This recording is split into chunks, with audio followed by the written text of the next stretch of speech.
Yeah, I think it's about time for an update. Well, as you saw, lots of upgrades. Got a lift kit on it now. Got beadlock wheels, 28s, Zillas, Maxxis Zillas, and windshield, so on and so forth. So I'm going to go through and show you guys these upgrades. And this Kawasaki Teryx, remember, I got this last year. It's about a year and a half old now.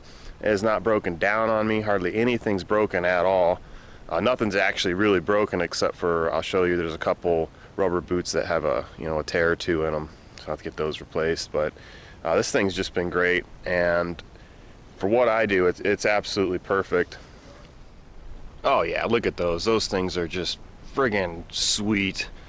Maxxis Zillas. They're 28-10-12s, and got 4 of those all around with the beadlock wheels, the STIHG alloys, 12-inch. Why did I do this? Plain and simple, I was having trouble in the mud, so I bought some mud tires. My original idea was to run the bighorns until they basically were worn out, but for what we do, I needed some mud tires. I never had trouble, and even with these, since they're so-called mud tires, I guess they do fine on hard packed, at least where we go. So it was just the right choice, and did a 2-inch lift from right here, Dragonfire. Let's take a look at that.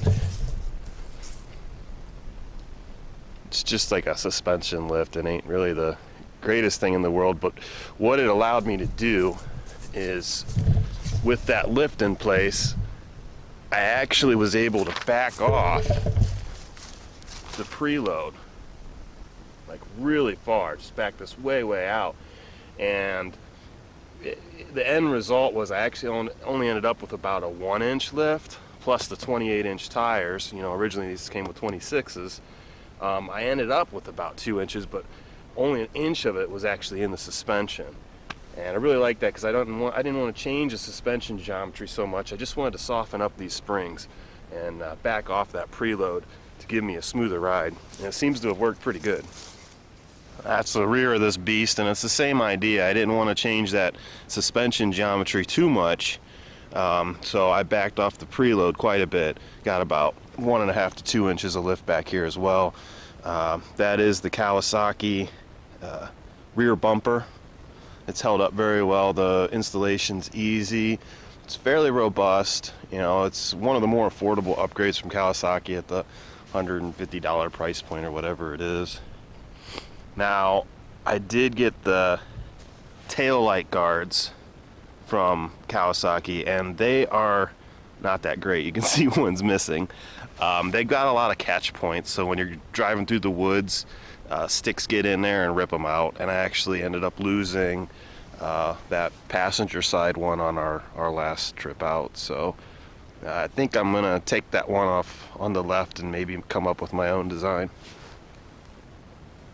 Here you can get a better look at that suspension geometry, and you can see that there is indeed a lift because of the angle of the arms here. And notice that there's also a winch. The one I bought is a worn 2,000 pound, and don't get that. Just don't do that. It's way underpowered. I made a huge mistake. I'm going to replace it with something like a 3,500 or bigger.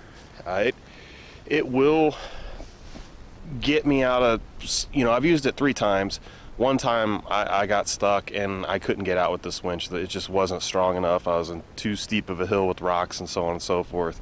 The 2 other times I got stuck were in real deep mud that's rutted out real bad. And it was before I had these tires, actually. It was with the Maxxis Bighorns. And it worked fine. It worked fine for that. Light duty, it works. But if you really get stuck, it just doesn't have the power. So definitely go big on your winch. Also, you can see here there are 2 additional lights. The inner 2 are LEDs upgraded. I ordered those, or well, someone bought them for me for Christmas. And the outside are the stockers. And here's what's really stupid about this, guys. Kawasaki does not offer just the lights. You have to buy the whole upgrade kit, which is like 400 plus bucks. So if you want to have all LEDs in the front, you're basically screwed if you want to get the Kawasaki stuff, because you're gonna have to buy all that extra equipment that comes with the upgrade kit. So I thought that was pretty lame on Kawasaki's part, but it is what it is. So I get by pretty well. This is actually a good setup. If I need real bright light, I turn LEDs on, excuse me. But for the most part, I can just run those. I think they're probably halogens, and it's a softer light, and it's just less obtrusive to other people. It doesn't blind everybody. And then if I need light, you know, you throw on the LEDs. So it's actually worked out to be a good combination. And by far, the best upgrade on this machine is the windshield. Let's take a look at that. Here. See, it's a folding windshield. It's got like a quarter shield down here, and the top folds down and latches in right there. You can see that latch.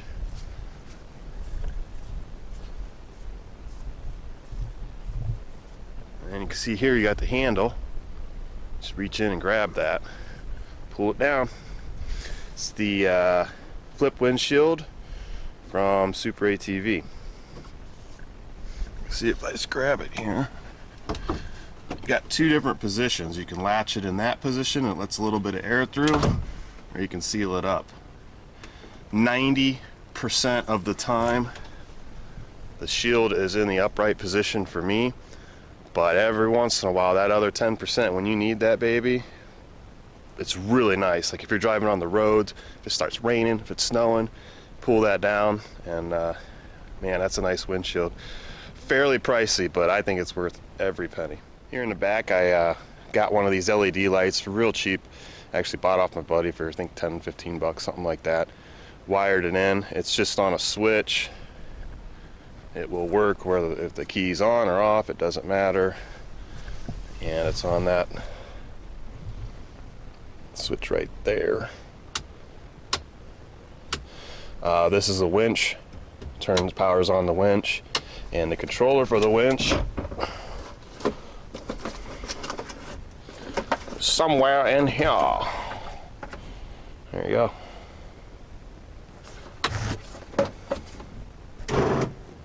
Can hear it running. And as always, thanks for commenting, because the reason I bought this was because I read a YouTube comment on my last video, or one of my videos, to get a Teryx diff speed limit bypass from Knight. And here it is. I haven't installed it yet, but it'll be on there. And if you look it up, you'll see what it does. Basically, the Kawasaki has a speed limit, like a speed limiter when you have the diff locked, the front diff locked. And this is going to bypass that, because in some of the hill climbs and things I've been doing in mud, it would have been really nice to have that bypass, because the wheels are just spinning, and you know, the buggy thinks it's doing 20 miles an hour and I'm going 3 miles per hour. So this is really going to help, thanks to that guy who commented. Yeah, so that basically sums it up. Other than, you know, all this stuff that I have has been really reliable. Nothing's really broken. The chainsaw mount, the Colpin chainsaw mount, has just been best thing in the world. I carry two saws depending on what we're doing. I got a 45cc and a 36cc, and I'll put them in there, and we'll go clear trails. It's great. Wheel tire combo. I could put 30s on there, no problem. I think I'm gonna stick with 28s, but you know, you could stuff some 30s in there. So look at the side view of that winch. You're definitely gonna get a bigger winch. Lights and whatnot. And I did say, you know, these boots tend to tear. Oh man, I almost forgot about this. Another really great upgrade. It's that mirror. 5 different panes. And they're angled in such a way where you can see everything in the rear view. It's great for when you're riding around the trails with your buddies and making sure everyone's, you know, in the pack still or whatnot.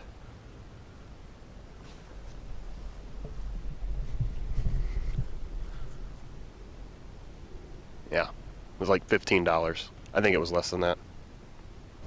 Alright, well there you have it, the 2016 Kawasaki Teryx.